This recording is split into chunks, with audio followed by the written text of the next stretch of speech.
Gujarat BJP में सबसे बड़ा उलटफेर हो गया है। मुख्यमंत्री विजय रूपाणी ने अपने पद से इस्तीफा दे दिया है। मुख्यमंत्री का यूं विधानसभा चुनाव से ठीक पहले इस्तीफा देना सभी को हैरान कर गया है। राज्य में अगले साल विधानसभा चुनाव से पहले पार्टी ने यूं ही नहीं चेहरा बदलने का दांव खेला है। गुजरात से नरेंद्र मोदी के हटने के बाद बीजेपी की पकड़ कमजोर हुई है। बीजेपी के दो बड़े नेता मोदी और अमित शाह दोनों गुजरात से आते हैं। ऐसे में वहां बीजेपी का कमजोर पड़ना बाकी राज्यों के लिए ठीक संकेत नहीं होगा। बीजेपी की रूपाणी को हटाने के पीछे कई वजहें हो सकती हैं। दरअसल विजय रूपाणी के नेतृत्व वाली सरकार के चुनाव में जाने पर बीजेपी को एंटी इनकम्बेंसी की चिंता खाई जा रही है। 2012 के मुकाबले जिस तरह 2017 में पार्टी की परफॉर्मेंस गिरी, उससे पार्टी के कान खड़े हो गए हैं।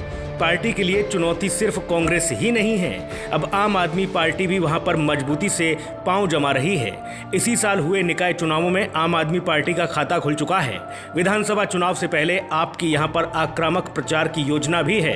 गौरतलब है कि 2017 के विधानसभा चुनाव में बीजेपी 182 सीटों में से 99 सीटें जीती थी, मगर चिंता की बात यह थी कि कांग्रेस ने 1995 के बाद पहली बार 2017 में 77 सीटें जीती थीं। साल 2019 में लोकसभा चुनाव के ठीक बाद 6 सीटों पर हुए उपचुनाव में कांग्रेस ने 3 सीटें जीतकर बीजेपी की चिंता और बढ़ा दी है। वहीं ममता बनर्जी की तृणमूल कांग्रेस पश्चिम बंगाल में जबरदस्त जीत के बाद उत्साह से लवरेज है और गुजरात की ओर देख रही है। असदुद्दीन ओवैसी की AIMIM भी गुजरात के महासमर में कूदने का ऐलान कर चुकी है। टीएमसी ने फिलहाल तो कहा है कि वह किसी के साथ गठबंधन नहीं करेगी, मगर चुनाव से पहले बीजेपी को हराने के लिए एक नया फ्रंट खोला जा सकता है। वहीं बीजेपी ने जन आशीर्वाद यात्रा के जरिए कई राज्यों में जनसंपर्क शुरू किया है। गुजरात के लिए केंद्रीय स्वास्थ्य मंत्री मनसुख मंडाविया और पशुपालन मंत्री पुरुषोत्तम रूपाला को भेजा गया। दोनों ने पाटीदार समुदाय को रिझाने की कोशिश की है। 2017 के चुनाव में पाटीदार आरक्षण आंदोलन के चलते बीजेपी को खासा नुकसान हुआ था।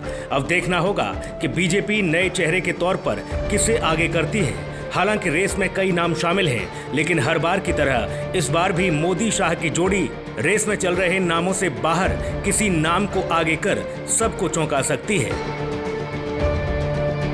Team the India up front.